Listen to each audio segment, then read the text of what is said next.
Tanong, sino ang early Christians ng Baptist Church na nagturo ng faith alone? Name one.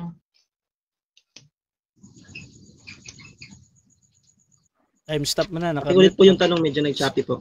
Sige, pakiulit. Time stop mo na. Proceed, bro. Okay, I repeat the question. Sino ang unang early Christians ng Baptist Church na nagturo ng faith alone? Name one. Sagot. Proceed. Si Cristo, si Pablo, ibang apostol. Next question. Next question. Okay, kung ang early Christians ninyo, si Pablo, na sinasabi mo nagturo ng faith alone, nasaan ang labi ni Pablo na nagturo ng faith alone? Pakilatag. Sagot. Nasa lupa po at hindi po nasa inyo. Next question. Next question. Objection, Kuya Rasha. Time stop, time stop. Objection ito.